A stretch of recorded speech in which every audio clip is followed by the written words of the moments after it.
2024 সালে ট্যাবের টাকা কবে দেবে? এই মুহূর্তে ডব্লিউবি ফ্রি ট্যাব সংক্রান্ত কি আপডেট রয়েছে?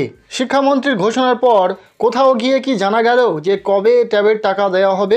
অনেকে কমেন্টের মাধ্যমে জানতে চাইছো 26 সেপ্টেম্বর কি ট্যাবের টাকা দেবে।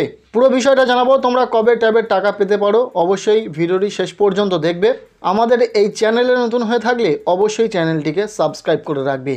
প্রথমেই বলে রাখি 2024 সালে দ্বাদশ শ্রেণীর পাশাপাশি একাদশ শ্রেণীর ছাত্রছাত্রীদেরকেও ট্যাবের টাকা দেওয়া হবে এবং যেটা দেওয়ার কথা ছিল 5ই সেপ্টেম্বর, কিন্তু সেটা দেওয়া হয়নি, স্থগিত করে দেওয়া হয়েছে ট্যাবের টাকা। আগামী দিনে যে ছাত্রছাত্রীরা ট্যাবের টাকা পাবে সেটা নিশ্চিত করেছেন শিক্ষামন্ত্রী। এবং সেই যে আপডেটটি ছিল যেটা তোমাদের সাথে শেয়ার করেছিলাম, শিক্ষামন্ত্রী ঘোষণা করে দিয়েছিলেন যে ট্যাবের টাকা ছাত্রছাত্রীরা পাবে। ট্যাবের টাকা বিতরণ বর্তমানে স্থগিত করা হয়েছে, যেটা আগামী দিনে দেওয়া হবে। ট্যাবের টাকা কিন্তু বাতিল নয়, টাকা দেওয়া হবে।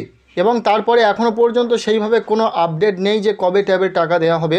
অনেকে কমেন্ট করে জানতে চাইছিল যে 26 সেপ্টেম্বর কি ট্যাবের টাকা দেওয়া হবে, এমন কি কোনো ঘোষণা হয়েছে? দেখো, এই বিষয়ে কিন্তু ঘোষণা হয়নি যে 26 সেপ্টেম্বর ট্যাবের টাকা দেওয়া হবে। এমনটা হতে পারে যে সেপ্টেম্বর মাসের শেষের দিকে ট্যাবের টাকা দেওয়া হতে পারে। তাই ধরে চলো যে সেপ্টেম্বর মাসের শেষের দিকে তোমাদের ট্যাবের টাকা তোমরা পেতে পারো। কোনো ডেট এখনও পর্যন্ত জানানো হয়নি যে সেই ডেটে ট্যাবের টাকা দেওয়া হবে, তাই একটু ওয়েট করতে হবে। ট্যাবের টাকা যে বাতিল নয়, ট্যাবের টাকা তোমরা যে পাবে সে বিষয়টা কিন্তু শিক্ষামন্ত্রী জানিয়ে দিয়েছেন এবং সেটা আগামী দিনে দেওয়া হবে। তাই তোমাদেরকে একটু অপেক্ষা করতেই হবে, দেরিতে হলেও কিন্তু তোমাদেরকে ট্যাবের টাকা দেওয়া হবে। সো আজকের এই ভিডিওতে সমস্ত তথ্য তোমাদের সাথে শেয়ার করে দিলাম। কেমন লাগলো ভিডিওটি কমেন্টের মাধ্যমে জানাবে। ভিডিওটি ভালো লেগে থাকলে লাইক করবে, চ্যানেলে নতুন হলে অবশ্যই চ্যানেলটিকে সাবস্ক্রাইব করে রাখবে।